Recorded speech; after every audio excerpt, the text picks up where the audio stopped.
Bonjour les amis internautes, d'abord bien sûr bonsoir à l'Assemblée de Quévrin qui est bien nombreuse aujourd'hui. On voit que les vacances, ça se termine. Déjà la semaine passée, Kader m'avait dit que les sièges se remplissaient, mais là aujourd'hui je vois que, eh bien, il y a beaucoup d'entre vous qui sont au rendez-vous. Alors aujourd'hui on va parler d'un sujet que beaucoup d'hommes et de femmes disent connaître convenablement, c'est l'Église. Mais nous allons voir l'Église à travers les Écritures, ce qu'elle est vraiment. Bien sûr, en Éphésiens 5, 27, il nous est dit que c'est l'épouse de Christ. Amen. Mais on va commencer cet enseignement en mettant des points sur la table. J'espère qu'on pourra tous les parcourir. Donc, il y a le premier titre, c'est « À quelle Église appartenez-vous » Il y a l'Église de Jérusalem, les racines juives de l'Église, les 4 persévérances des premiers chrétiens, le fondateur de l'Église, le fondement, les illustrations de l'Église, les églises locales, l'organisation de l'Église, croissance et mission de l'Église, la force de l'Église et l'espérance et la destinée de l'Église. Alors, d'abord, Église est traduit en grec en ecclésia. Donc, vous avez la première partie, c'est Euka, ça veut dire hors d'eux, ecclésia. De clésia est sorti le mot clésis, qui veut dire appeler. Donc, hors de appel. C'est quelque chose d'important. C'est une assemblée qui a répondu à l'appel de Christ. C'est quelque chose de tout à fait particulier, même si au départ, ce n'est pas ce que ça voulait dire. Et je reviendrai dans ce cours sur ce qu'est réellement la définition du mot ecclésia. Alors, d'abord, d'où est-ce qu'elle vient, cette Église? À quelle Église appartenez-vous? Je vais vous dire tout de suite que l'Église, elle appartient à Christ. L'Église, elle appartient uniquement à Jésus-Christ. Et c'est bien triste parce que, on voit que par rapport à ce que nous connaissons dans les écrits, il y a plein de choses qui ont changé. Il y avait d'abord, au départ, l'Église de Jérusalem. Il n'y avait pas de dénomination. Et puis, pour situer les églises, il y avait l'église de Troas, l'église de Nazareth, l'église d'Éphèse, l'église de Corinthe, etc., etc. Mais on n'a jamais entendu ce qu'on va entendre maintenant, c'est-à-dire ce que les hommes en ont fait quelques siècles après. Alors, il y a des choses qui sont notées. Je répète, à Jérusalem, il n'y avait qu'une église de plusieurs milliers de chrétiens d'ailleurs. Mais aujourd'hui, dans cette ville, le christianisme est représenté sous toute forme, vous allez voir, c'est pas mal, d'un éventail de plusieurs églises. Il y a l'église orthodoxe, l'église catholique romaine, l'église grecque catholique, l'église copte, l'église arménienne, l'église maronite, l'église uniate, l'église baptiste, l'église adventiste, l'église anglicane, l'église méthodiste, l'assemblée messianique, etc., etc. Donc, de l'église de Jérusalem, voilà ce qu'on trouve à Jérusalem à l'heure actuelle. Il y a des tas d'obédiences possibles et inimaginables. Il faut aller sur place. Moi, j'y suis allé. Et vous avez sur la même vision, donc vous regardez, vous savez, on a quand même une vision qui est assez grande. Quand on regarde quelque chose de face, vous avez par exemple une église orthodoxe. À côté, vous avez une église catholique. De l'autre côté, vous avez une mosquée. Et puis, dans contrebas, vous avez une synagogue. Ça, c'est un peu ce qu'est devenu Jérusalem à l'heure actuelle. Donc, on voit que de toute manière, même là, au berceau de ce qui était le fondement de l'Église, on l'oublie. Je suis désolé, ça ne plaît peut-être pas à tout le monde, mais à l'heure actuelle, il y a des choses qui, quand on va là-bas, sont surprenantes. D'ailleurs, ça a tellement été vrai pour moi que quand j'ai regardé une mosquée où il y avait le drapeau du djihad qui se balançait, le Palestinien qui nous conduisait, c'est un guide palestinien qui avait pris la nationalité israélienne, a souri et m'a dit « Ici, vous savez, monsieur, ce qu'on cherche, c'est la paix par tous les moyens. Et on a un éventail de religions énorme. Nous, ce qu'on veut, c'est la paix. » Voilà. C'est en gros ce qu'il m'a donné comme explication. Nous, on sait très bien qu'il y a eu plein de compromis, mais je répète, la seule Église, chapitre 5 des Éphésiens, verset 27, c'est l'épouse de Christ et il n'y en a qu'une. Amen. Amen. Alors, d'ailleurs, le mot d'église n'a plus, dans notre langage aujourd'hui, le même sens que primitivement. On parle de religion, on parle de communauté, de mouvement, de mission, de tout ce qu'on peut imaginer, qui sont en fait des églises entre guillemets. Mais qu'est-ce que l'Église? D'abord, ce qu'elle n'est pas, c'est une religion. L'Église, c'est moi, c'est vous, c'est vous, c'est moi. Alléluia. C'est ceux qui ont accepté Christ comme Sauveur et comme Seigneur. Nous sommes dans un bâtiment où l'Église se réunit.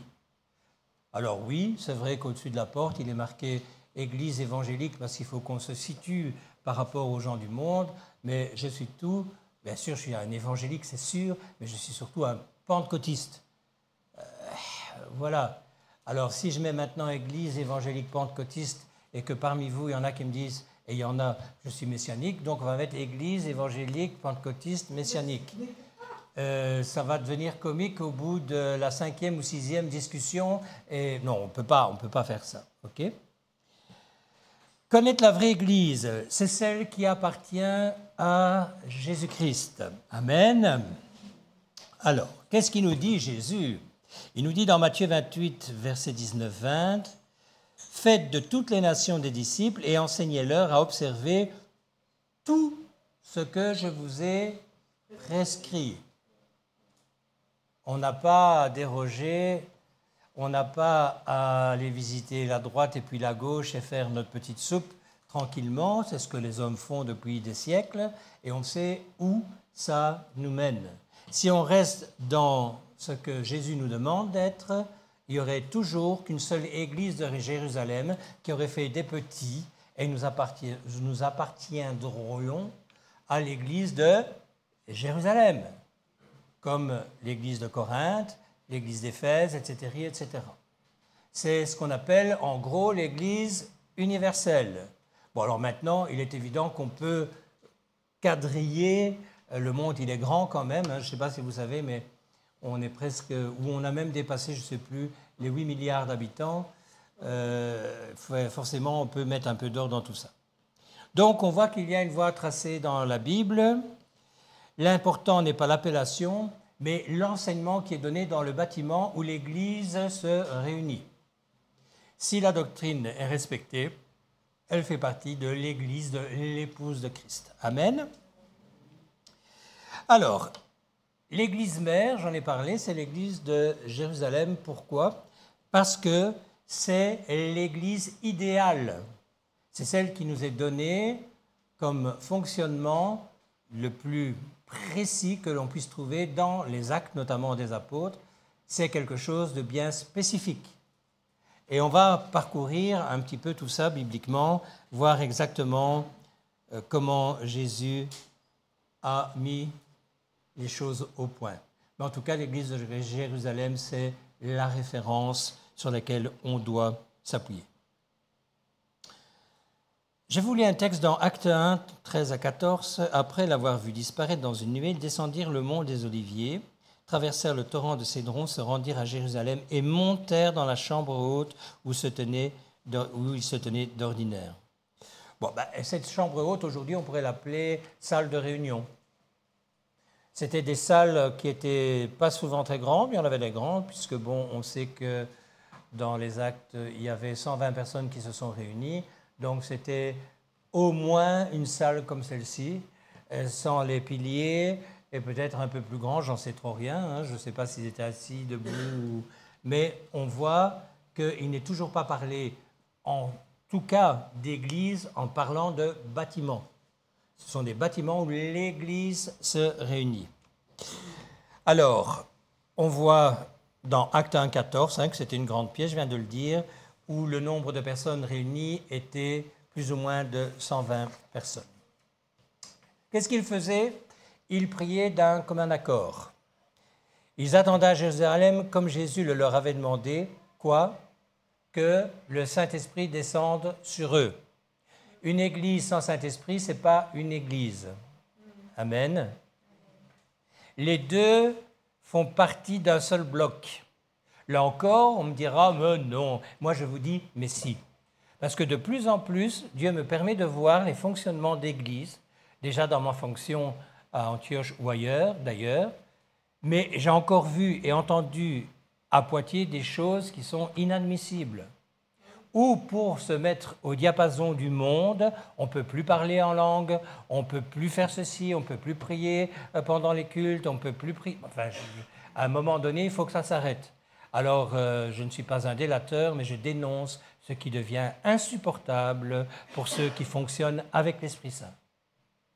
Moi, je regrette, on doit s'insurger, on le sait, contre ces églises qui deviennent des églises apostates. Et ma prière, c'est qu'elle se réveille, c'est qu'il se réveille et qu'il change, mais à l'heure actuelle, ce n'est pas tolérable. On ne peut pas accepter ce genre de choses.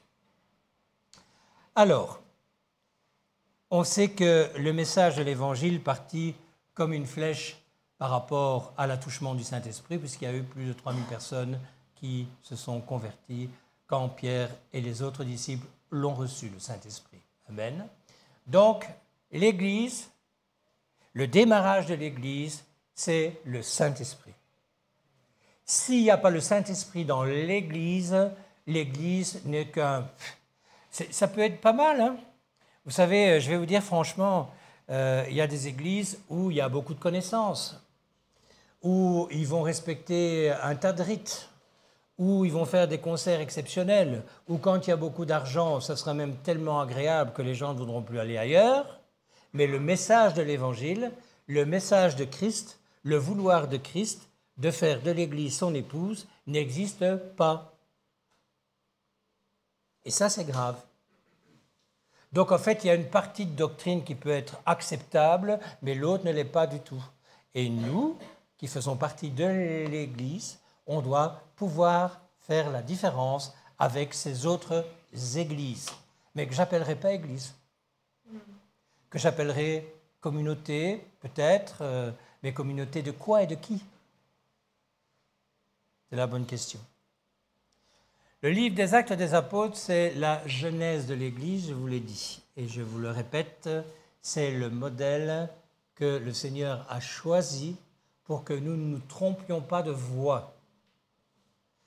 Vous savez, l'extraordinaire de Dieu, c'est qu'il sait que nous sommes des êtres compliqués, que nous sommes des êtres qui pensons constamment. Nous sommes des êtres qui savons tout, souvent, sur beaucoup de choses, et en fait, on ne sait rien grand-chose. Et c'est pour ça qu'il a voulu que nous n'ayons pas à chercher par nos propres moyens, mais simplement en suivant un modèle qu'il a mis lui-même au point. Et vous allez voir que quand on suit bibliquement les versets d'Actes, on voit très très bien ce qui est en train de se dessiner et comment Dieu veut voir les choses.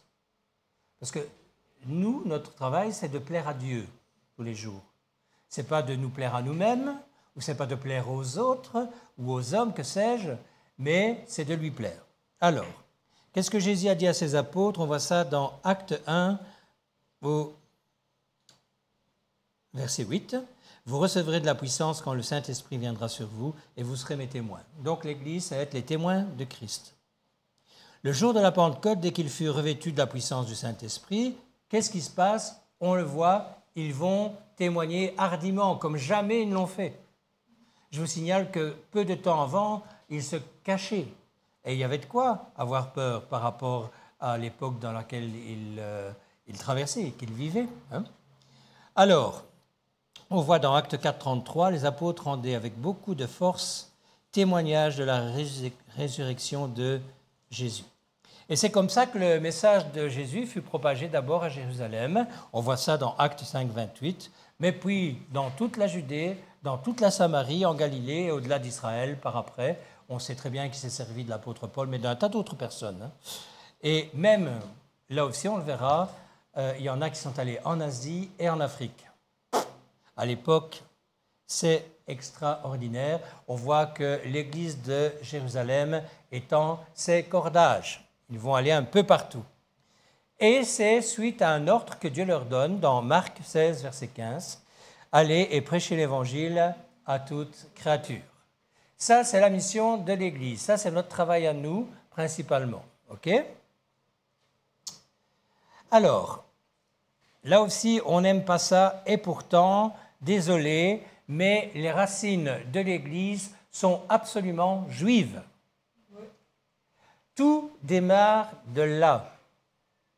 Et vous allez voir qu'il y a des choses qui sont surprenantes quand on prend un peu la peine de lire les versets, que même les hommes et les femmes qui croyaient en ce que Jésus-Christ avait fait continuaient à suivre une partie du judaïsme en tous les cas.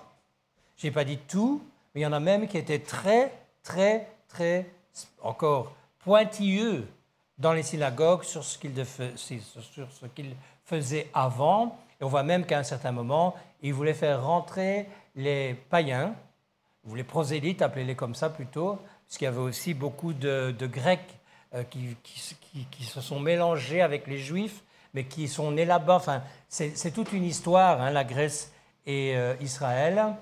Mais on va voir ça un peu plus tard. Mais l'Église, elle vient du peuple juif, comme tout le reste d'ailleurs. La parole vient du peuple juif, et ça, il faut en être convaincu et le savoir. Alors, d'abord, l'Église de Jérusalem, à la base, elle n'était exclusivement que composée de Juifs. Quand on dit que les Juifs ont totalement rejeté Jésus-Christ, c'est archi faux. C'est d'abord un peuple nombreux qui a accepté le message de l'Évangile en Israël. Et là encore, ce sont des faux enseignements qu'on nous a donnés, tout simplement parce que, voilà, on veut prendre la place du peuple élu, c'est d'un ridicule effrayant, mais le démarrage du christianisme, comme nous l'appelons nous, est juif. Et c'est passé en Israël et exclusivement avec des Juifs. Alors, l'Église de Jérusalem est dirigée par un collège de 12 apôtres. On les connaît. Puis vont se joindre à eux les anciens ou pasteurs, des diacres et même les frères de Jésus, frères de sang, dont Jacques en assurera la direction spirituelle. OK. On voit qu'ils n'avaient pas rompu avec certaines pratiques du judaïsme, je l'ai dit tout à l'heure. Ils se rendaient au temple pour la prière, ils observaient le sabbat et ils ne mangeaient ni le sang ni les animaux déclarés impurs selon l'Ancien Testament. On voit ça dans Acte 10 au verset 14. Paul est le missionnaire, l'apôtre des païens. Ce n'est pas pour autant qu'il avait oublié qu'il était juif. Hein. Moi, je vais vous le lire maintenant. Hein, on sait que quand il vient à Jérusalem, il rencontrait les apôtres, il se rend au temple, on voit ça dans Acte 9, versets 26-28, et il affirme avec force son appartenance au peuple d'Israël. Il est très clair. Moi aussi, je suis israélite, de la postérité d'Abraham, de la tribu de Benjamin, vous pouvez lire ça dans Romains 11, 1. Et dans chaque ville, chaque fois qu'il en avait l'occasion, il se rendait où? À la synagogue. Où il démontrait par l'Écriture que Jésus était le Messie. Donc, il allait dans la synagogue, mais pour annoncer la bonne nouvelle. OK? Acte 17, 1 à 3, et 18 et 4 vous en parlera mieux que moi. Alors, il se passe quelque chose de particulier au démarrage de l'Église. Il y avait des Juifs de langue grecque qu'on appelait les hellénistes. Et ils estimaient un peu, je dirais, caduc le temple de Jérusalem. Pourquoi? Parce qu'ils étaient confrontés aux Sadducéens. C'était des hommes qui voulaient garder une certaine orthodoxie et qui ne supportaient pas de voir ces choses, les nouvelles choses amenées par la bonne nouvelle, transformer ce qu'ils avaient mis au point depuis très, très, très longtemps. Donc, ce qui est orthodoxe, c'est ce qu'une doctrine admet comme étant acceptable, et y compris dans les us et coutumes ou pas. Donc forcément, comme il y avait des différences entre eux, hein, même entre juifs, hein, d'origine en tout cas, pas vraiment, mais les natifs qui étaient les hellénistes avaient des droits autant que les autres.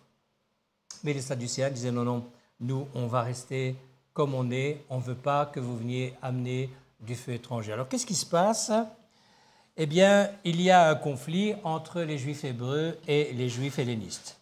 Et c'est sous l'autorité des apôtres et dans la sagesse que vous connaissez que le problème fut résolu par l'établissement des premiers diacres. Vous vous souvenez de cette histoire qu'on trouve dans Acte 6 au verset 1 à 6? Oui? Quelqu'un peut le lire? Parce que la chaleur vous assomme, à mon avis. Je sais, je vais vite, hein, mais si je veux terminer le cours aujourd'hui, il va falloir... Acte 6, versets 1 à 6. Alors, celui qui l'a...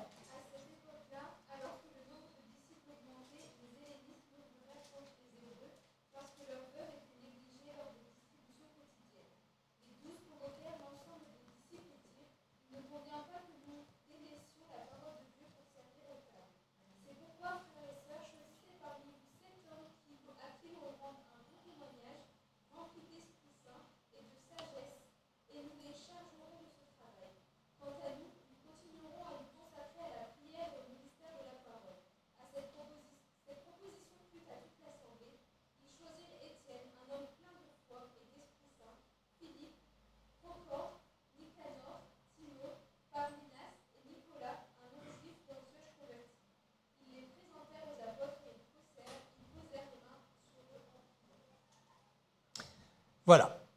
Donc les prosélytes, c'était des païens, c'est-à-dire des non-juifs qui avaient adopté le judaïsme comme leur religion. Ça allait jusqu'à la circoncision. Ils faisaient tout comme les juifs, d'accord? Mais on voit qu'ils n'étaient pas tellement admis. Alors l'Église comprenait aussi de nombreux sacrificateurs qui obéissaient à la foi en Christ, mais qui conservaient aussi leur zèle pour la Torah. Et là, on voit ça dans Acte 6, verset 7 et 21, 20.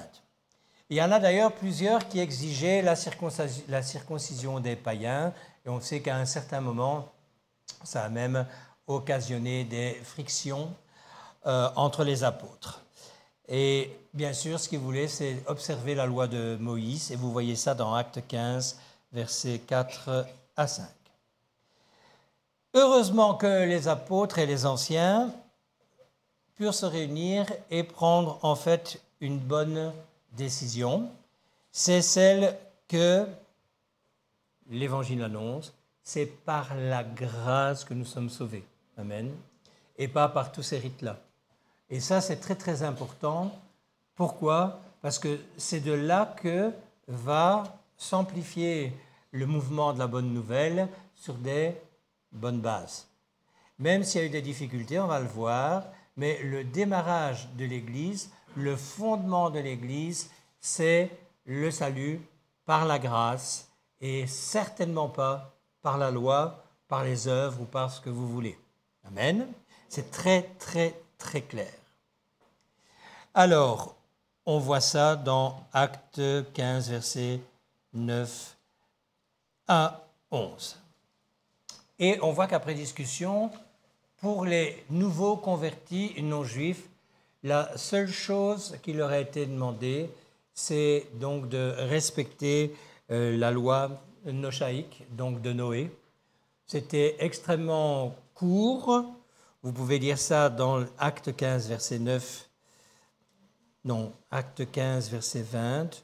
Donc, c'est le refus de l'idolâtrie, les unions illicites interdites selon le livre du Lévitique et la non-consommation du sang. OK. Alors, comment l'Église vivait-elle sa foi? D'abord, une des qualités de l'Église primitive, c'était qu'elle vivait dans l'unité. Elle était obligée d'être unie parce que les difficultés de vie étaient compliquées. Donc, il n'était pas question d'avoir des électrons libres à droite ou à gauche. Au contraire, il se faisait une joie de pouvoir tout partager ensemble et d'être souvent ensemble. Pourquoi? L'union fait la force. Et quelque part, si nous sommes ici, c'est grâce à l'intelligence renouvelée de ces hommes-là, renouvelée par le Saint-Esprit, qui a permis que nous connaissions ces temps de paix et ces temps qui n'ont pas vraiment changé quand on le veut, quand on veut respecter la parole, concernant ce qu'est une Église et de comment elle doit fonctionner. Amen. En Actes 4, 32, il n'était qu'un cœur et qu'une âme, nous dit la parole. C'est vraiment l'époque bénie du réveil. C'est extraordinaire. Le rappel que je vais faire aujourd'hui, l'évangélisation, c'est pour ceux qui ne connaissent pas Dieu. Ok ? Mais le réveil, c'est pour les chrétiens, les disciples, qui sont un peu endormis. Et là, c'est extraordinaire parce qu'on voit un boom exceptionnel qui va amener ce que je disais dans le monde entier, la bonne nouvelle, par des hommes qui sont choisis. Ok ? Alors, on va voir maintenant, vous savez, ces textes que j'aime tellement, Acte 2, 42, connaissez hein ? On les appelle les 4 persévérances des premiers chrétiens. Pourquoi ?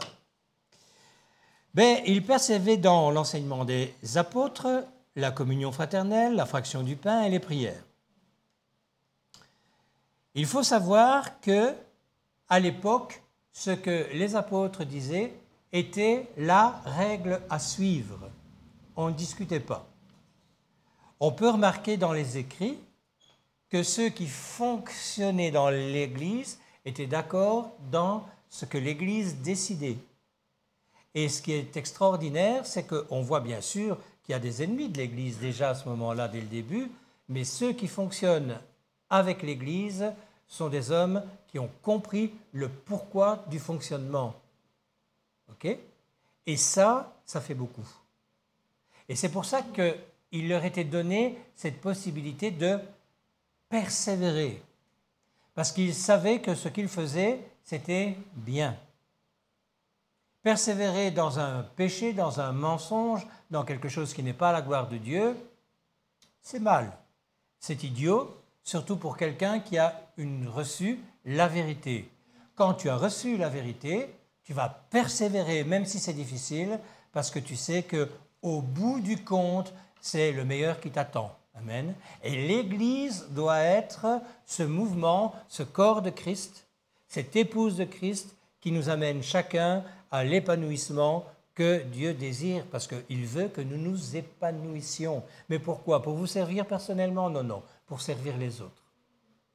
Et c'est là où le bas blesse très très souvent, c'est que nous ne comprenons pas pourquoi il y a des choses qui ne vont pas dans nos vies, pourquoi on n'évolue pas assez plus vite, pourquoi il y a ceci qui ne colle pas. C'est parce que tout simplement, on se sert plus que l'on ne sert le Seigneur.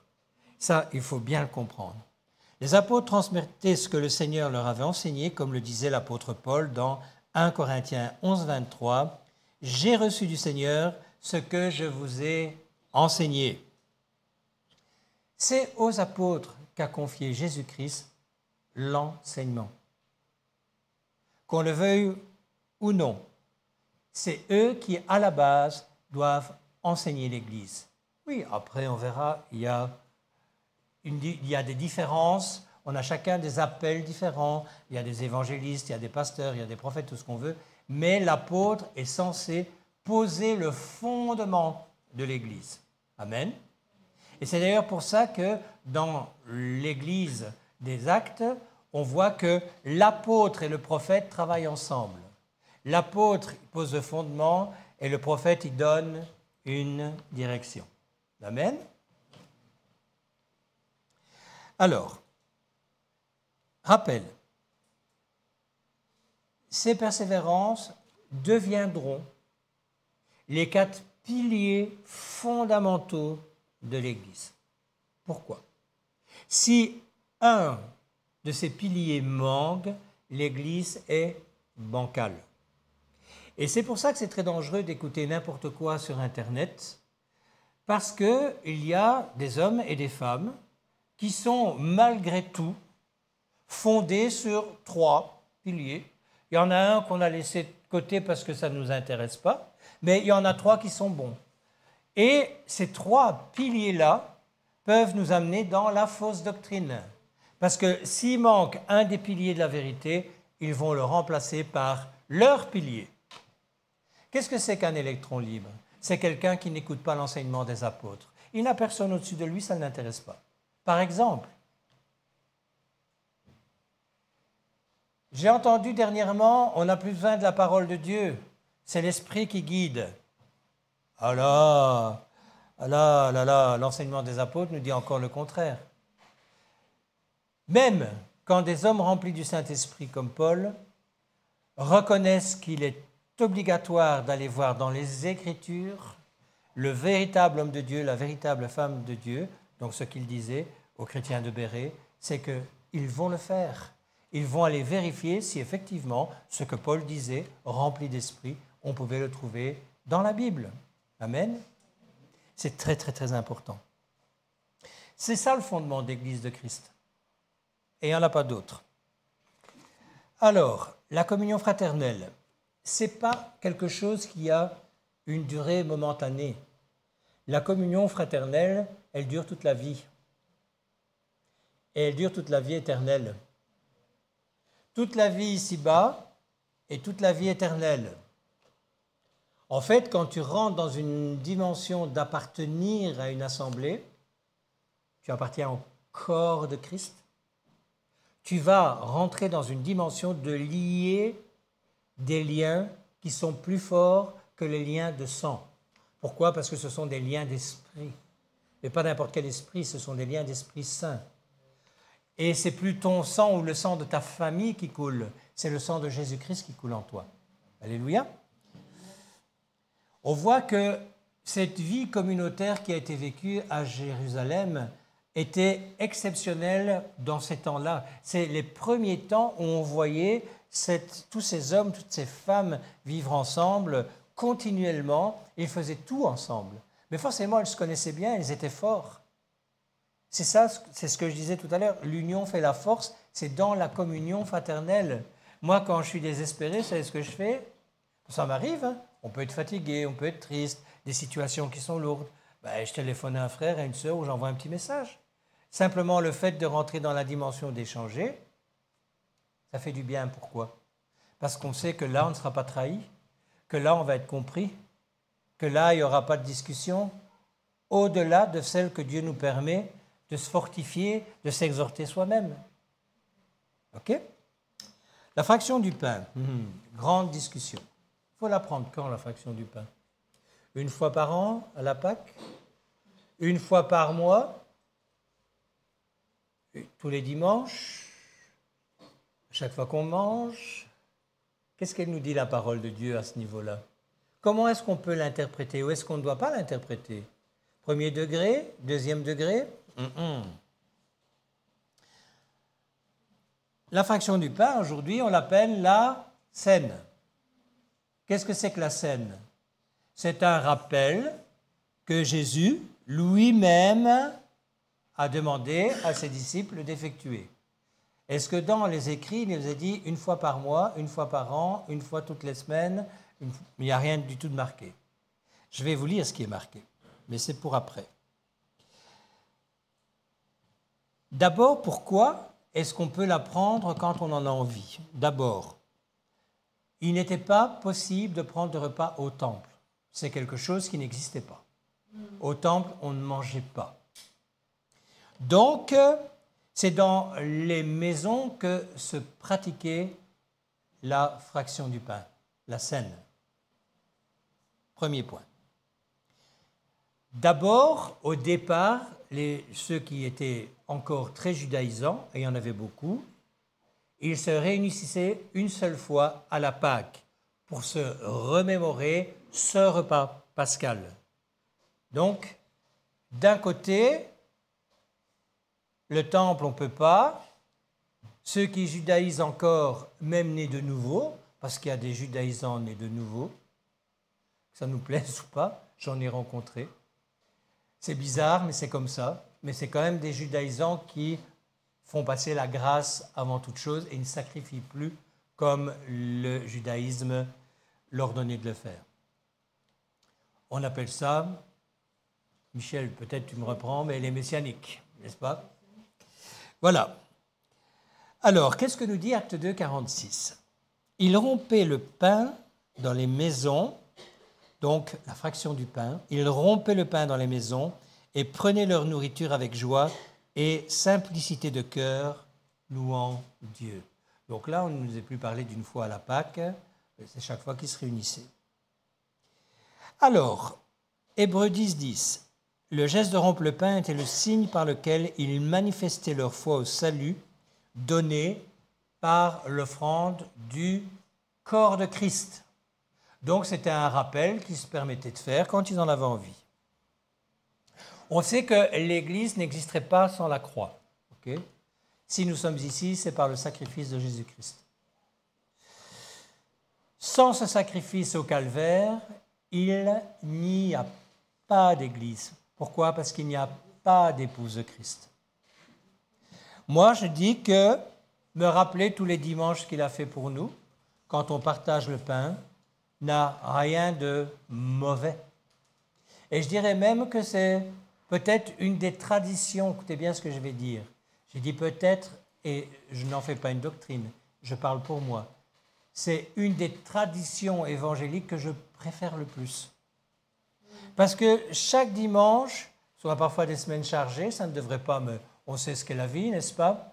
Chaque dimanche avant de la prendre, j'ai la possibilité de me remettre en question, de demander pardon si je dois le faire, de me souvenir de ce qu'il a fait, de me rappeler que je ne suis rien, que j'ai aucun mérite d'être là, que si je suis là, sauvé, c'est parce qu'il a donné sa vie pour moi.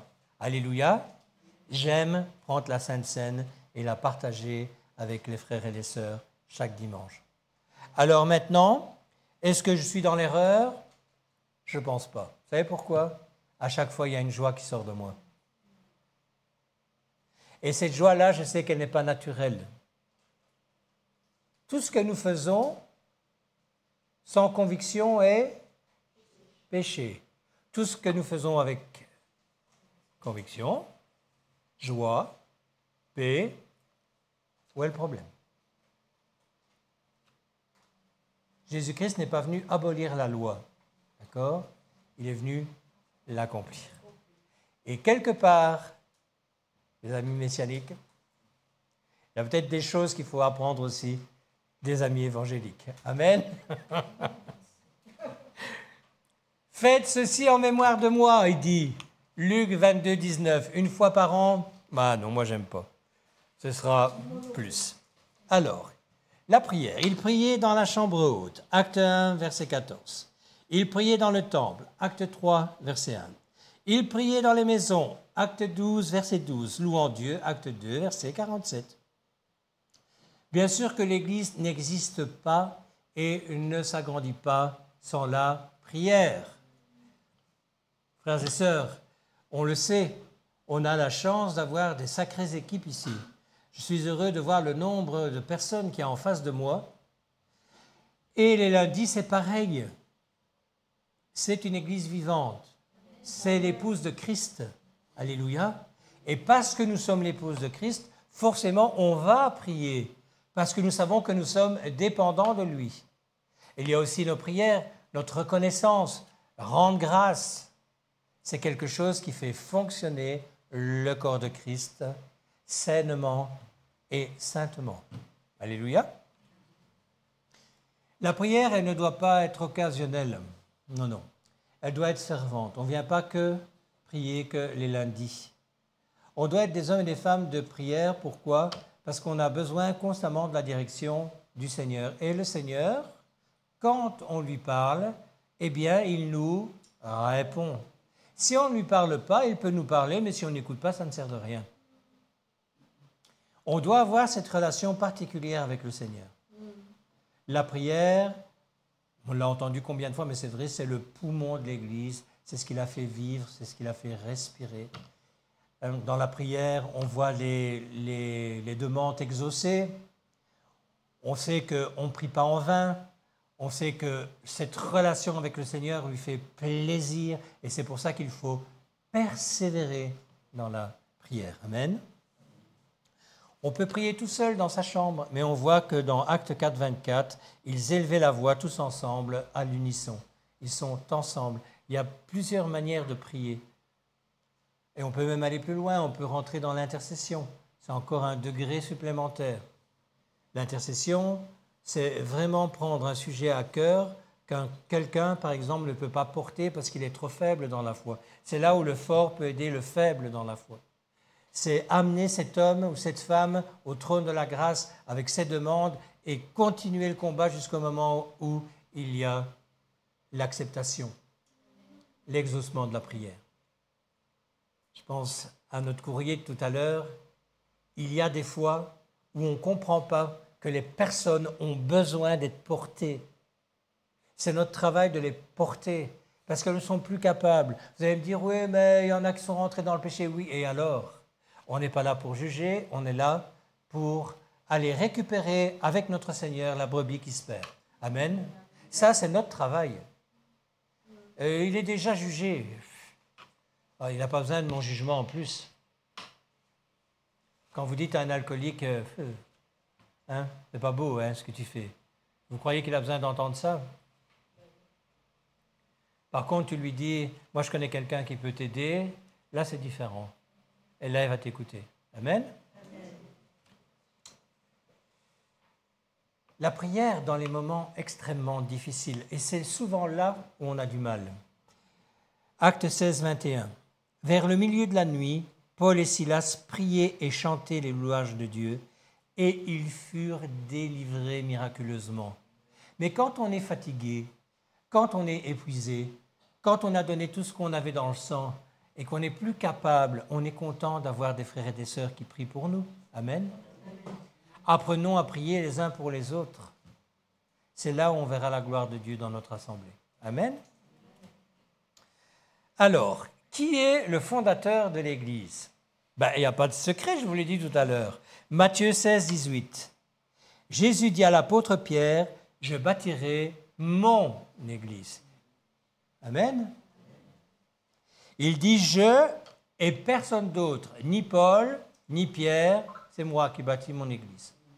Avec toi, oui, mais c'est moi qui la bâtis. Christ, c'est le constructeur, c'est l'architecte, c'est le bâtisseur, c'est celui qui a mis tout en œuvre pour que le corps soit vivant, que les pierres vivantes que nous sommes soient placées à leur place, pour que nous puissions être efficaces. Amen. Il n'en a qu'une. Il dit « mon Église » et non pas « mes églises ». Il en est le chef aussi, la pierre fondamentale. Vous voyez ça dans Éphésiens 5, verset 23. Il est aussi la pierre de l'angle, la pierre angulaire. Donc c'était une pierre qui servait, dans l'ancien temps, à construire tout l'édifice. Donc c'était la pierre de mesure. On allait suivre cette pierre totalement et on n'allait pas déroger à la règle parce que sinon on savait que l'édifice il allait être bancal. OK? Jésus est la pierre rejetée qui est devenue la pierre de l'angle. Acte 4, versets 11 à 13, Marc 12, versets 1 à 11 et 1 Pierre 2, versets 4 à 7. Alors, vous êtes membres de la famille de Dieu édifiée sur le fondement des apôtres et des prophètes dont Jésus-Christ est la pierre angulaire, Éphésiens 2, 20. Et dans Acte 2, 47, c'est Jésus lui-même qui ajoutait chaque jour à l'Église ceux qui étaient sauvés. Donc en fait, l'Église, elle n'est baptisée que d'âmes sauvées. C'est pour ça qu'on ne peut pas appeler n'importe quelle communauté ou que sais-je, Église. Non, non, non, non. L'Église, elle est bâtie par des âmes qui sont sauvées. Alléluia. Il faut remettre les choses à leur place. Quand on entend l'Église ou l'Église et que tu sais que l'Esprit n'est pas là, eh bien, il ne faut plus l'appeler l'Église. Je suis désolé. Parce que quelque part, ça dénature ce que je suis, ce que tu es, mon frère, ma soeur. Il ne nous est pas demandé de nous unir avec n'importe qui et n'importe quand, pour n'importe quel desiderata, sous couvert même parfois d'un amour qui n'est que très frelaté. Non. Non. Pas d'alliance qui nous amène dans les fausses doctrines. Il est heureusement le sauveur de l'Église. Vous savez ça? Vous pouvez le lire dans Éphésiens 5, verset 23. Eh oui. Crois au Seigneur Jésus et tu seras sauvé. C'est l'Église.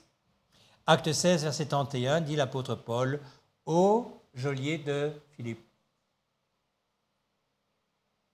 C'est quand même extraordinaire, hein, depuis le début de l'enseignement.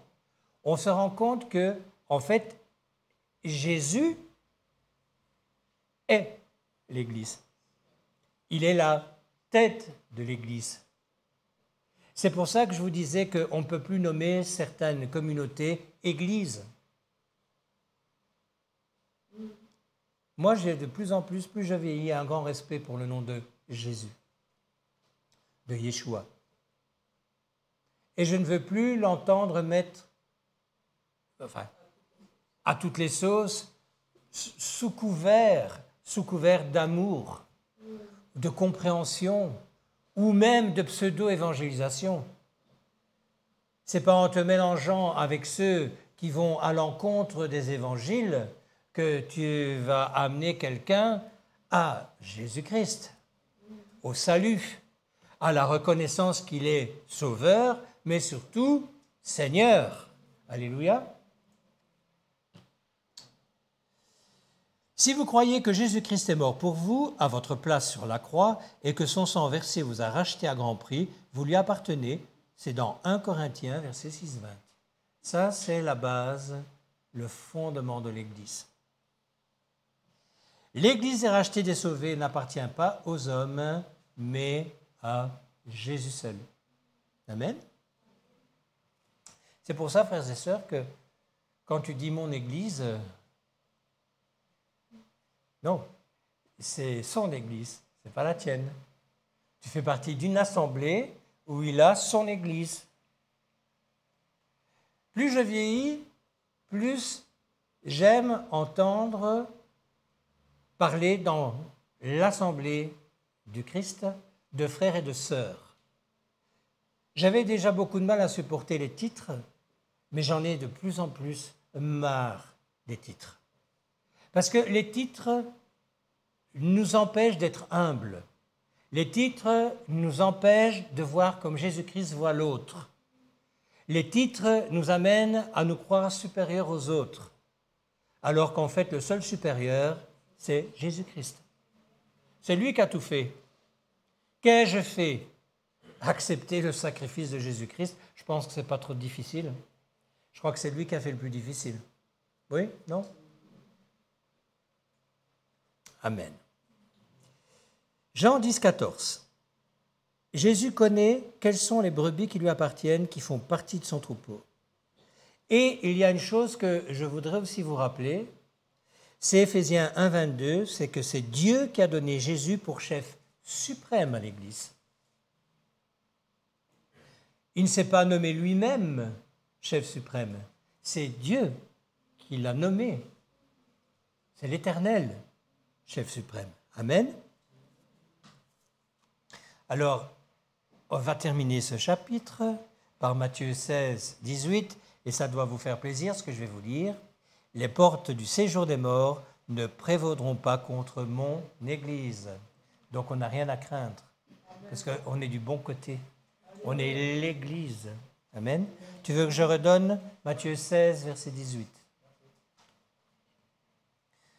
Alors, on va passer au fondement. Jésus-Christ est à la fois le bâtisseur et le fondement. On voit ça dans 1 Corinthiens 3, verset 11. Personne ne peut poser un autre fondement que celui qui a été posé, à savoir Jésus-Christ. Donc, c'est très clair, on n'a pas besoin d'épiloguer. Sans le Christ, il n'y a pas de sauvé, et forcément, par conséquence, il n'y a pas d'Église. Alors, la vie de chaque membre doit s'édifier sur la personne du Christ. Ça doit être un souci permanent. C'est quelque chose qui doit continuellement nous travailler. Le monde a mis en place tout un système qui nous empêche d'avoir la vision du Christ. Il y a quelque chose qui en nous doit brûler continuellement, c'est le feu du premier amour. Parce que c'est le feu du premier amour qu'on doit entretenir pour que justement on puisse rentrer dans cette dimension-là. Celui qui n'aime pas, on ne peut pas lui demander de faire quelque chose qui n'est pas si simple. Parce que là, je parle de quelque chose qui dure toute une vie. Ça ne dure pas qu'un court moment. On doit servir convenablement. Et pour servir convenablement, on doit avoir cette relation constante presque. Pourquoi? Parce que si on ne fait pas attention à nous, c'est bien, il y en a un qui fait attention à nous. Et il s'appelle le Satan, le diable. Et il ne va pas te rater, mon frère, ma soeur, ça je peux te le dire. Pourquoi? Parce que le péché, il est tapis à ta porte. Et il n'attend qu'une seule chose, c'est que tu lui ouvres. Attention. OK. Les prophètes ont annoncé la venue du Christ et les apôtres qui ont vécu avec lui ont témoigné et dit ce qu'ils ont entendu de lui, ce qu'ils ont vu et contemplé en lui. Et on voit ça dans 1 Jean, chapitre 1, verset 1. Et c'est pourquoi l'apôtre Paul a écrit aux chrétiens d'Éphèse « Vous avez été édifiés sur le fondement des apôtres et des prophètes, Jésus-Christ lui-même étant la pierre angulaire. » Et on voit ça dans Éphésiens 2, verset 20. On voit qu'à partir de ce fondement, et si on s'y réfère sans cesse, continuellement, et si aussi, bien sûr, on s'y conforme, l'Église est un édifice plus qu'agréé par Dieu, mais voulu par Dieu, et c'est ce qu'il attend, c'est que nous devenions une Église forte. Amen. Alors maintenant, on va passer aux illustrations de l'Église. Bien sûr, dans la Bible, il y a différentes images de l'Église, mais ce qui m'attire le plus, moi, c'est qu'elle est un corps vivant. Et l'Église est un corps vivant. Alléluia. On est tous ici grâce au Seigneur. Il nous a encore donné aujourd'hui le souffle de la vie. Vous savez que c'est une grâce.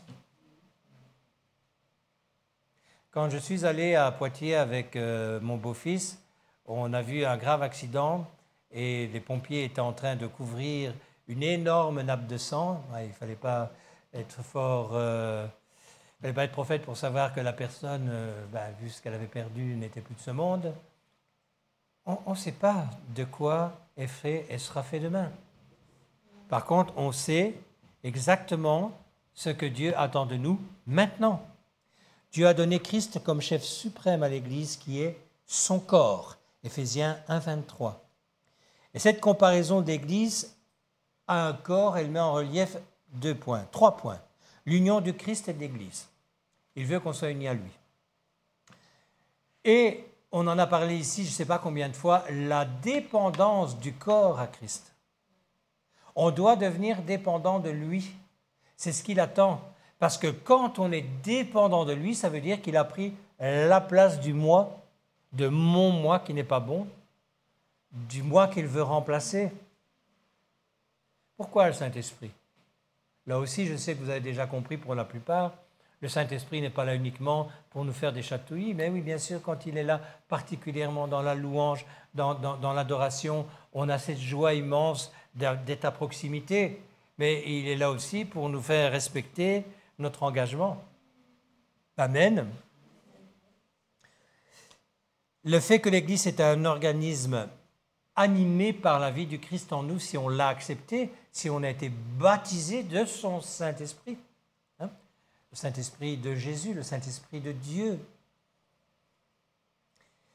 eh bien, on n'a pas une relation avec un chef humain. On a une relation avec un chef divin qui ne se trompe jamais. Ce qui veut dire que même si nous ne comprenons pas tout, c'est lui qui a raison, ce n'est pas nous. Vous voyez la différence qu'il y a entre un chef humain et ce chef divin que nous avons. C'est important, frères et sœurs. D'ailleurs, le Christ n'est-il pas le chef de l'homme? Si, 1 Corinthiens 11, verset 3. C'est très très clair. C'est notre chef. On doit lui obéir. Il est la tête du corps de l'Église. On voit ça dans Colossiens 1, verset 18. Alors, l'Église, elle est soumise à Christ. Éphésiens 5, verset 24. Chaque membre de l'Église est appelé à obéir spontanément, écoutez bien, et avec joie. aux instructions de Christ, le seul maître. N'a-t-il pas dit, Matthieu 23, verset 8, « Un seul est votre maître et vous êtes tous frères. » Vous vous souvenez de ce que je vous disais tout à l'heure? On est égaux, frères et sœurs. On a des tâches différentes, mais on est égaux. On fait partie du même corps. Pourquoi est-ce que mon petit doigt serait jaloux de mon coude? L'un va avec l'autre. Pourquoi est-ce que mon œil serait jaloux de mon odorat? C'est ridicule. C'est l'ensemble de mon corps qui fait que je me sens bien ou mal. On va en parler après d'ailleurs du mal. Mais quand le corps fonctionne bien, l'esprit est libéré généralement. Vous savez, quand on dit que le bien le plus précieux, c'est la santé, croyez-moi, c'est la santé. Ce n'est pas l'argent. L'argent, quand tu es en santé, ça, c'est chouette. Mais l'argent, quand tu n'as pas la santé, tu vas en faire. Tous frères, c'est dans un seul corps qu'ils sont soudés ensemble, par une vie dans l'esprit, devenant tous membres de son corps. Éphésiens 5,30. Ils forment un tout où chaque membre a sa place et sa part. Le doigt, le coude me sont nécessaires. Dans l'Église, chaque personne est nécessaire. Et le vrai souci, c'est que l'Église ne se rend pas compte de ce qu'elle est. Et souvent, on attend que tel fasse ceci ou celle-là fasse cela, alors qu'en fait, on doit être tous capables d'avoir des tâches qui sont des tâches d'un ordre polyvalent, mais aussi des dons qui nous permettent d'avoir une place dans le mur. Cette pierre vivante que nous sommes, elle a une place dans l'édifice. Alléluia. Et il faut comprendre là où Dieu nous attend. Amen. Vous êtes le corps de Christ et vous êtes ses membres, chacun pour sa part. Vous voyez ça dans 1 Corinthiens 12, verset 27. Aucun n'est rejeté, négligé, méprisé. Celui qui est le plus petit parmi vous tous, c'est celui-là qui est grand, dit Jésus en Luc 9, 48. Invitation à l'humilité pour chaque membre. Bon, je vous rassure, dès que Kader aura mis tout ça en page, je vous donnerai un exemplaire à chacun, parce que je pense que c'est vraiment quelque chose qu'il faut connaître, qu'il faut relire. Ça fait du bien quand on sait ce qu'on est. On a beaucoup de problèmes dans le monde actuel parce que l'homme et la femme n'ont pas d'identité. Ils veulent telle identité qui n'est pas la leur. Forcément, ça ne peut pas fonctionner. Si tu as une identité propre dans le corps de Christ, mon frère, ma soeur, tu es le plus heureux ou la plus heureuse des femmes. Alléluia. Tu sais qui tu es. Quand tu sais qui tu es, tu n'es pas jaloux de l'autre. Puisque tu sais que tu as ta place, que tu sers d'une manière ou d'une autre. Amen. Alors maintenant, on va aborder le thème que moi, j'ai eu énormément de mal à accepter, parce que j'ai dû accepter que j'étais une épouse. Et on voit ça dans 2 Corinthiens 11, verset 2. « Je vous ai fiancé à un seul époux pour vous présenter à Christ comme une vierge pure. » Il faut vraiment la grâce du Seigneur pour admettre ça. Non, il faut la grâce du Seigneur. Déjà, je ne suis pas une femme, et vierge pure, si j'en avais été une, est-ce que je veux dire? Sans Jésus-Christ, nous ne sommes rien. C'est extraordinaire. Alors, pour les futurs, là, écoutez ce que je vais vous lire. En Israël, la coutume juive était de s'appeler époux et épouse avant le mariage. Écoutez bien, dès que l'on était fiancé, c'est ainsi que Joseph était appelé époux de Marie, alors qu'il n'était que fiancé. On peut trouver ça dans Matthieu 1, versets 18-19. Vous savez que cette image-là, elle intensifie une notion que beaucoup de nos jeunes n'ont plus. C'est une notion d'engagement, de fidélité. Combien de fois on ne va pas dans nos églises, on essaye un peu avec celui-là, On essaie un peu avec celle-là. On fait ceci, on fait cela. On tombe extrêmement souvent. Ce n'est pas que dans celle-ci, c'est dans toutes les églises.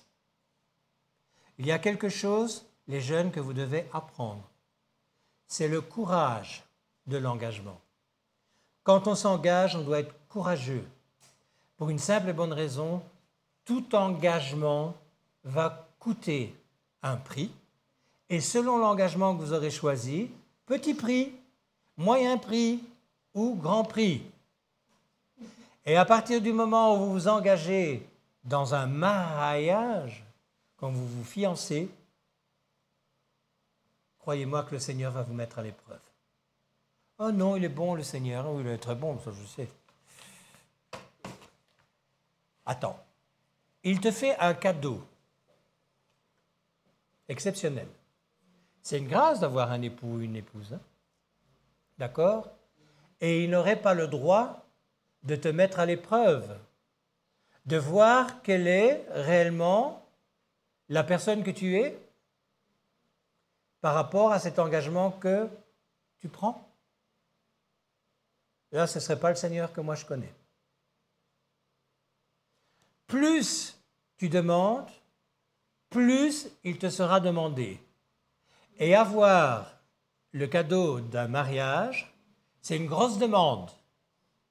Et il va t'être demandé beaucoup.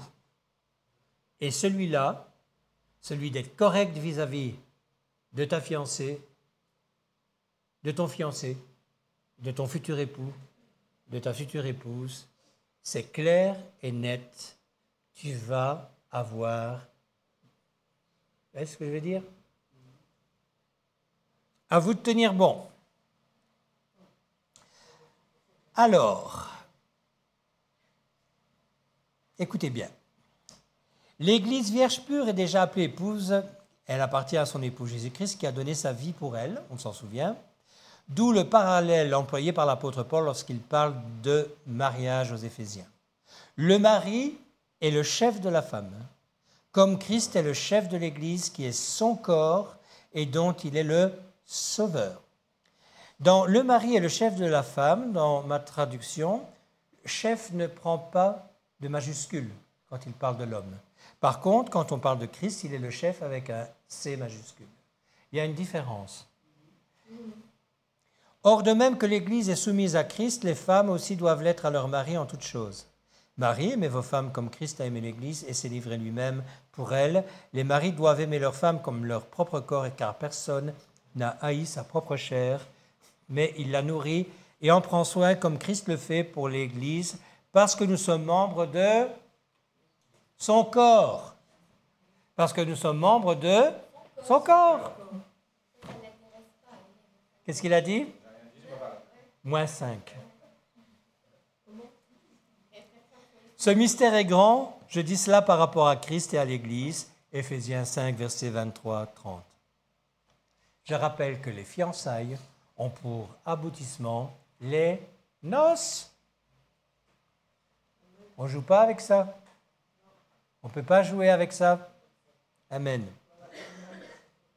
Ceux qui appartiennent à Christ et par conséquent l'Église qui appartient à Christ auront part aux noces, aussi appelées quoi? Les noces de l'agneau, et dont l'apôtre Jean nous donne la révélation. On voit ça dans Apocalypse 19, versets 7 à 8. « Réjouissons-nous et soyons dans l'allégresse, et donnons-lui gloire, car les noces de l'agneau sont venues et son épouse s'est préparée. Et il lui a été donné de se vêtir d'un fin lin éclatant, pur. » Le Christ n'a qu'une épouse, c'est son Église. Amen. Il est venu ici-bas offrir sa vie pour donner naissance à l'Église, son épouse, et il la prépare pour ce jour glorieux des noces que nous allons connaître. Amen. Vous êtes membre de la famille de Dieu, vous savez ça? Si vous ne le savez pas, vous le lirez dans Éphésiens 2, verset 19. Tous les sauvés ont Dieu pour Père, car tous sont nés de Dieu pour avoir cru en Jésus-Christ et l'avoir reçu dans leur vie comme Sauveur et Seigneur. Oh, c'est gentil. Il est 9h moins quart, ça va? Je continue? Alors, à tous ceux qui l'ont reçu, à ceux qui croient en son nom, elle, la parole, c'est-à-dire Christ, a donné le pouvoir de devenir enfants de Dieu, lesquels sont nés de Dieu. Jean 1, versets 12-13. L'Église est une famille, non pas de nouveau-nés, écoutez bien, mais de frères et de sœurs nés de nouveau. Amen. Il y a une différence, hein. Personne n'y est considéré comme étranger. C'est là l'humilité d'apprendre à se connaître et d'accepter nos différences, quelles qu'elles soient. Alors, est-ce que ça veut dire que tout est permis dans l'Église? Mais non. Je parle à des gens qui ont compris les 4 persévérances. Amen. Acte 2, 42. Ceux qui vont s'engager, qui vont tenir bon, qui vont accepter les défis. Les défis sont continuels. Dans la vie, ils sont continuels. Les défis, c'est tous les jours. Tous les jours, tu te lèves, il y a quelque chose. Mais il y a surtout la grâce de Jésus sur ta vie. Amen. Et si tu te souviens de ça, la journée, elle sera belle. Ou elle sera plus belle. Amen. Amen. Vous savez, quand on entend des frères et des sœurs se plaindre constamment, quand on annonce la parole de Dieu, et je sais que ceux qui sont ici, qui l'annoncent, que ce soit Michel Kader, ceux qui nous entendent, parce que je sais qu'il y a un pasteur qui m'écoute aujourd'hui, on a cette frustration de ne pas comprendre parfois pourquoi il faut que toujours les mêmes problèmes reviennent sur la table.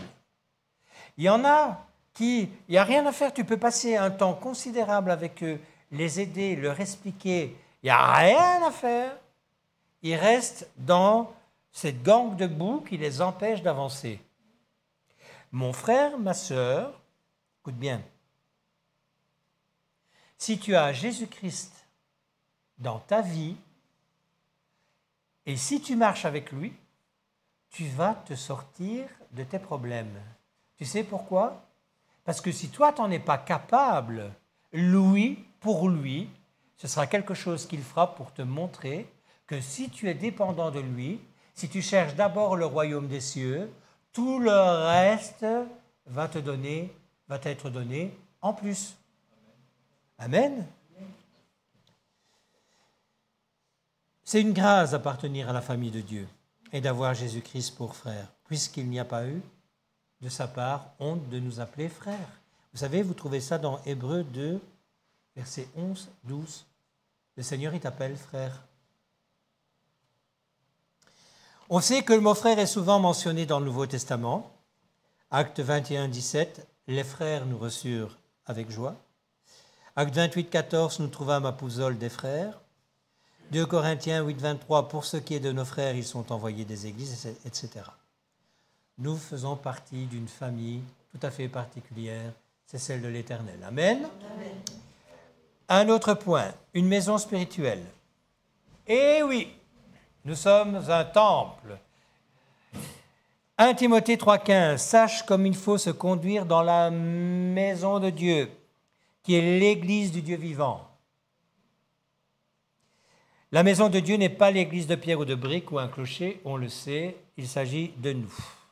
La maison de Dieu est vivante, formée de pierres vivantes, comme l'écrit l'apôtre Pierre, 1 Pierre 2, verset 5, vous-même, comme des pierres vivantes, édifiez-vous pour former une maison spirituelle.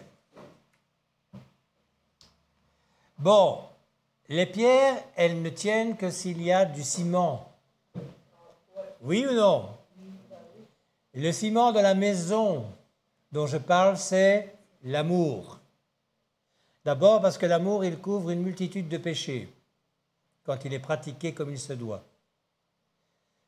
C'est extraordinaire, on a une maison qui nous permet de rentrer tout sale, tout fatigué, plein de soucis dans la tête et de ressortir nettoyé avec plein de bonnes choses dans la tête. Si on a compris que nous étions nous-mêmes cette maison.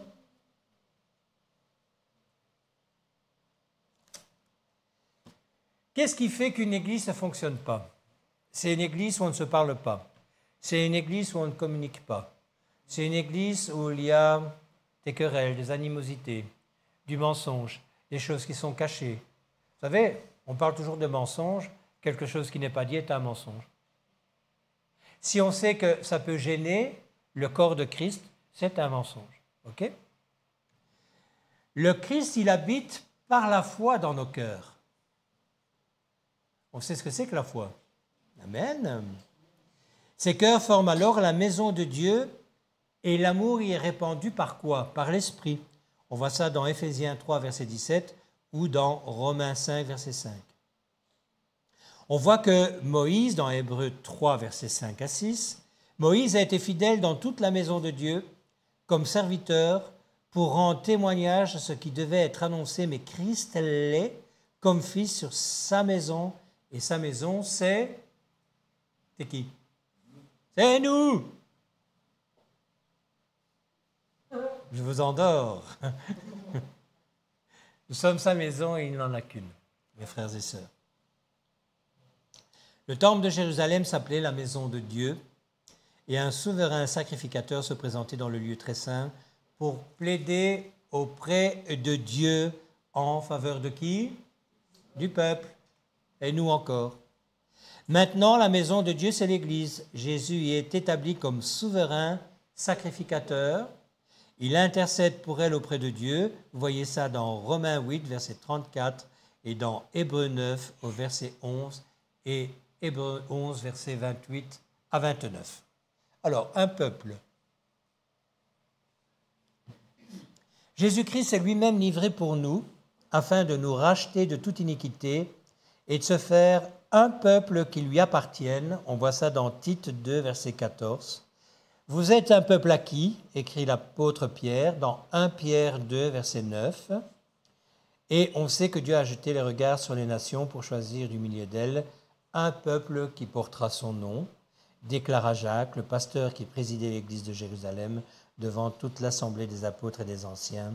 On voit ça dans Acte 15, verset 14. Alors, quel privilège de savoir que maintenant, par la foi au Christ, nous sommes devenus membres du peuple de Dieu, c'est-à-dire de l'Église qui appartient à Jésus-Christ. Voyez ça dans 1 Pierre 2, verset 10. Alors maintenant, quand on voit tout ça, c'est quoi les églises locales? Est-ce qu'elles ont lieu d'être? Ben oui. On dit souvent, je vais au culte dans mon assemblée. C'est pas faux. C'est pas faux. C'est pas faux. Quand on emploie ce langage, on parle de l'église locale à laquelle nous sommes attachés. Mais on n'est pas attaché par un choix personnel. Ben, oui et non. Mais souvent, on est appelé à faire partie d'une assemblée.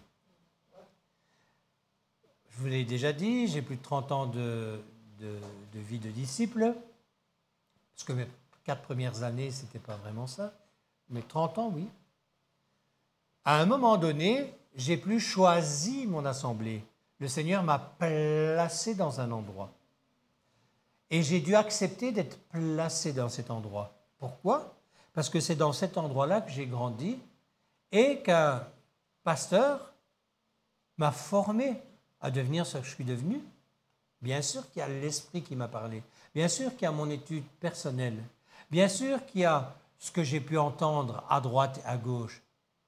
Mais les 3/4 de mon enseignement, c'est dans la vie d'église dans laquelle Dieu m'a placé. Amen. C'est là où tu grandis. C'est là où tu es aidé. C'est là où tu comprends les choses. Parce que tu vois ce que tu lis. Tu vois ce que tu reçois de l'Esprit. Amen. Je reviens sur ce que veut dire le mot Église. Il tire son origine du terme grec « ecclésia », qui désignait chez les Grecs une assemblée légale comprenant uniquement des citoyens spécialement appelés ensemble hors d'une grande multitude pour gérer les affaires publiques. Ça, c'est le terme exact. Il correspond au mot grec « synagogé », que les Juifs utilisaient pour parler d'une assemblée de Juifs réunis pour prier et adorer Dieu. Les mots ecclésia et synagogé c'est peut-être G, je prononce peut-être mal, mais je ne pense pas. En grec, c'est gay, c'est ça. Sont parfois traduits par le mot assemblée au lieu d'église. Une grande crainte s'empara de toute l'assemblée. C'est Ecclésia, bien sûr, on voit ça dans Acte 5, verset 19. Que les femmes se taisent dans les assemblées, c'est Ecclésias. 1 Corinthiens 14, 35. Supposez qu'il entre dans votre assemblée, c'est synagogé, Jacques 2, etc., etc. J'ai pris plusieurs exemples, vous verrez.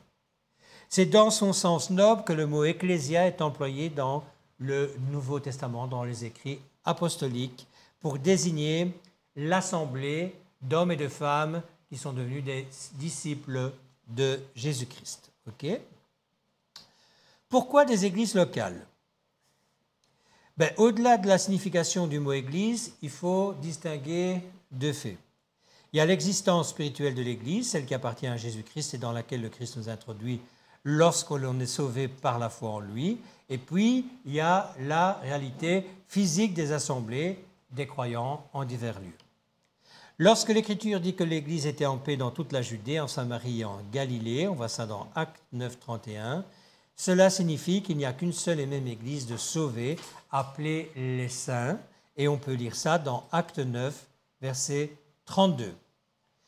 Ce n'est que beaucoup plus tard à Antioche que les saints furent appelés chrétiens, on le sait, pour la première fois dans Acte 11, verset 26, et que l'on commença à parler des assemblées de l'Église, Acte 11, 26, puis des églises, Acte 15, 41 et 16, 5. Mais je rappelle que le mot chrétien est répété 3 fois dans le Nouveau Testament et plus de 260 fois, je crois que c'est 261 fois, le mot disciple dans les écrits apostoliques. Amen. Donc on voit que le mot chrétien, ce n'est pas la tasse de thé des écrivains de la Bible. On voit aussi que l'église de Jérusalem se mit à essaimer à un moment donné. On voit que des groupes d'hommes se forment en Israël, puis au-delà. Alors il y a, en cherchant un peu, des fouilles archéologiques qui ont permis de retrouver des maisons où se rassemblaient les églises locales et qui datent du 1er siècle. À Capernaum, je les ai vus. À Nazareth, je les ai vus. À Bethléem, je les ai vus. C'est formidable de pouvoir voir ce que tu lis dans la Bible. Hein?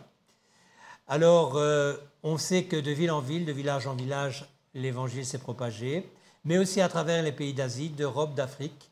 C'est l'évangile qui se répand grâce aux dons que Dieu a donnés à certains hommes. D'accord? Alors, dans l'Église, partout, ceux qui croyaient en Jésus et qui se faisaient baptiser dans l'eau se rassemblaient, constituaient des assemblées appelées Églises, et elles portaient le nom des localités ou des contrées où elles étaient établies.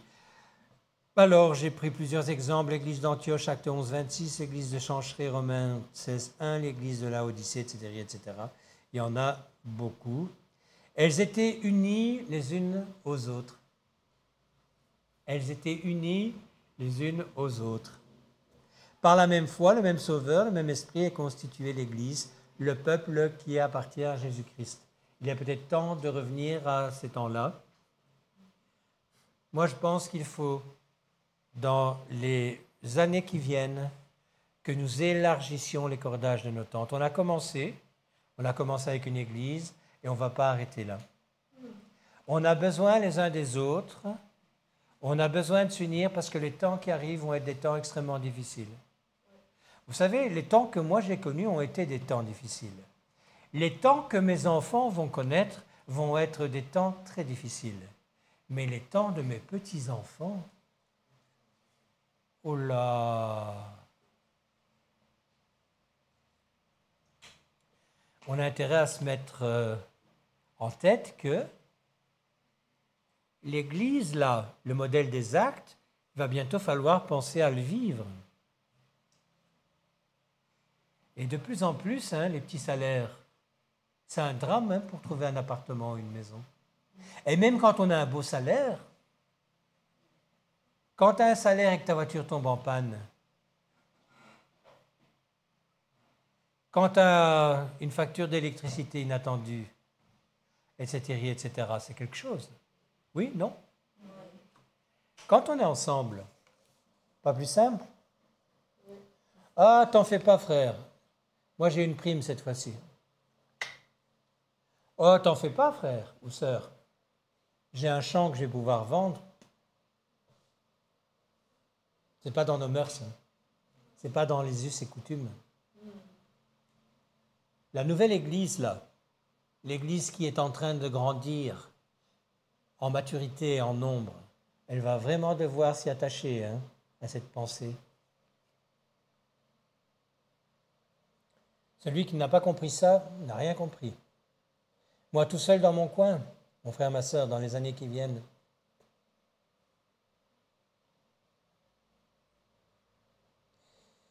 Alors, est-ce que ce que je viens de vous dire doit vous remplir de tristesse? Non. Il va falloir entrer dans cette dimension de passer à un autre exercice, d'expérience, vivre les actes. Mais si on n'en parle pas, et si on n'est pas prêt à rentrer dans cette dimension-là, dans quelques années, il va vraiment y avoir de la misère dans le monde chrétien. Là encore, à l'heure actuelle, on s'est déplacé de Saint-Amand à Ouéry, d'endroits différents jusqu'ici. Pour combien de temps encore? Pour combien de temps encore? Et si on n'a pas trouvé un système pour s'unir comme il le faisait? Vous savez, j'ai entendu que Market Carrefour mettait au point le paiement par la puce dans la paume. Enfin, c'est même pas une puce. Oui, je ne sais pas trop comment ils vont faire. C'est le système de l'empreinte digitale, mais de la paume de la main. Hein? La marque de la bête, ça commence. Il y a des choses qu'il faut admettre. On avance de plus en plus vers ces dimensions-là. Il faut se préparer. Donc, au début du mot ecclésia, je l'ai dit tout à l'heure, il y a ek qui signifie hors d'eux. L'Église, qu'on le veuille ou non, elle est séparée du monde, hein, frères et sœurs. Il faut essayer de faire bébelle avec le monde. Il faut arrêter de faire ça. Elle est mise à part. Elle est mise à part pourquoi? Pour le service. Elle n'a pas à être complaisant avec le monde. Elle a à attirer le monde pour qu'il soit sauvé. C'est la volonté du Père, c'est la volonté de Jean 3,16. Mais ce n'est pas à nous d'aller nous mélanger avec eux. Par la foi en Jésus, on est sauvé et ajouté par Jésus lui-même à l'Église qui lui appartient, on connaît.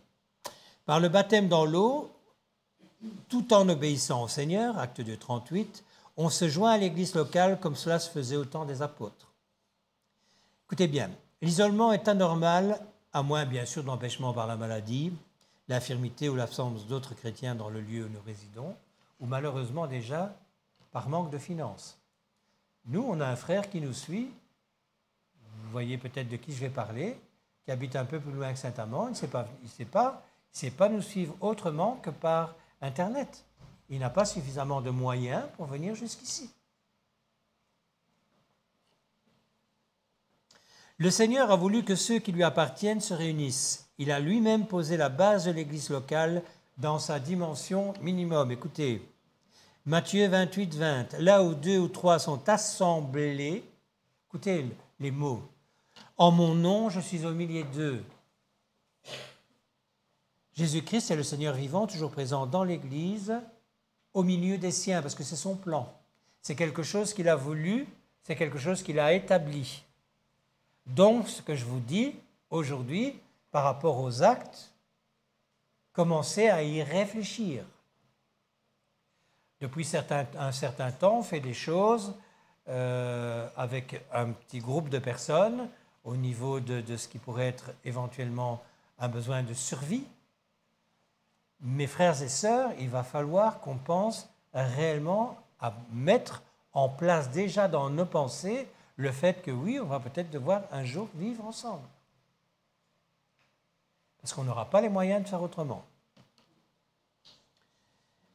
Chaque chrétien se rattache normalement à une église locale, comme le précise l'apôtre Jacques à ses frères d'origine juive dans la dispersion en leur écrivant « Votre assemblée ».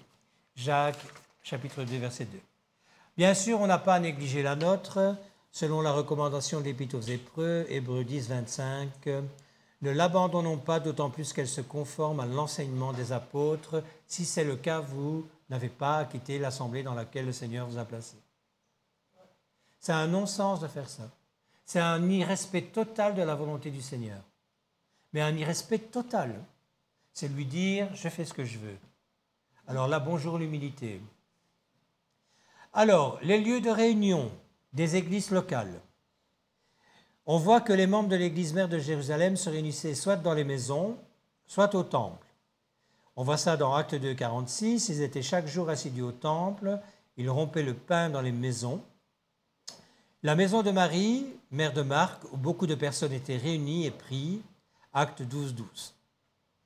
On voit que dans les actes, il y avait beaucoup d'églises de maisons, forcément, ils n'avaient pas le choix, puisque, bon, rappelez-vous qu'ils étaient surveillés de près par l'État. Hein. Ce qui était mis en place à l'époque était déjà anti-chrétien. Et on y arrive de plus en plus. Hein. Il faut quand même qu'on ouvre les yeux. Cette histoire de cette église dont je vous parlais tout à l'heure, vous savez pourquoi ils ne veulent plus qu'on prie en langue? Vous savez pourquoi ils ne veulent plus qu'on prie pendant les cultes? Vous savez pourquoi? Tout simplement parce qu'ils passent le culte sur les réseaux sociaux et qu'on leur a dit, ça vous ne pouvez plus faire. Donc il ne faut plus.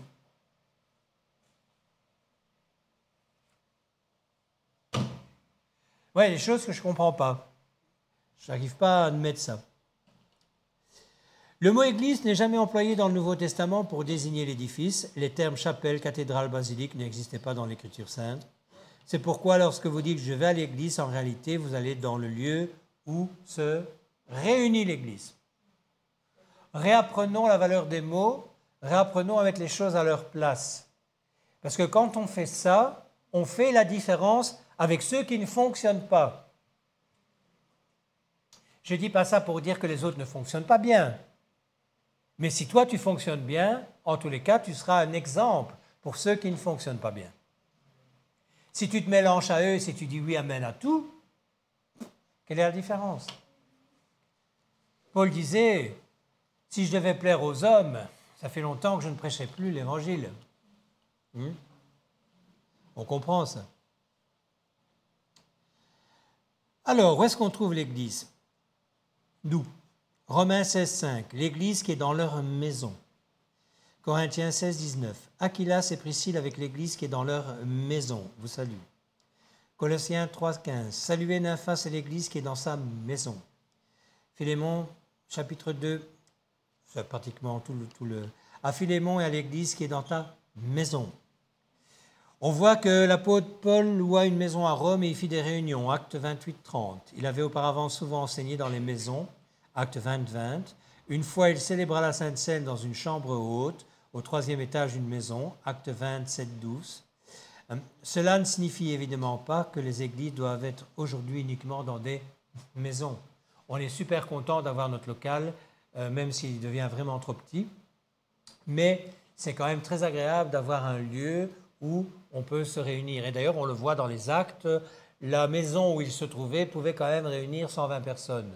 Donc c'était tout de même une sacrée maison. Je ne sais pas, tu as certainement vu Michel, hein, on l'a vu à Jérusalem. Je ne sais pas si c'est celle-là, parce que bon, beaucoup de choses qui sont montrées, mais on peut mettre un point d'interrogation. Mais c'est clair que c'était une grande bâtisse. Alors, on sait quand même qu'il est nécessaire de se réunir ensemble pour les 4 persévérances. Psaume 131, il est doux pour des frères de demeurer ensemble. Amen. Il est 9h10, je vais en arrêter là parce que vous voyez, il reste encore beaucoup de feuilles. Et j'en vois qu'ils sont en train de fermer les yeux. Non, pas vraiment. Voilà, les amis internautes, j'espère que ça vous a intéressé. On va faire fort probablement une exception. Je terminerai bien mercredi prochain l'enseignement. Quelqu'un sait qui est prévu pour mercredi prochain? Je ne sais pas. Donc, personne, eh bien, écoutez, voilà, ça tombe bien. Je continuerai la suite de cet enseignement mercredi prochain. Je vous rappelle que, bien sûr, dimanche, nous avons notre culte à 10h30. Soyez bénis, bonne fin de semaine et à très bientôt.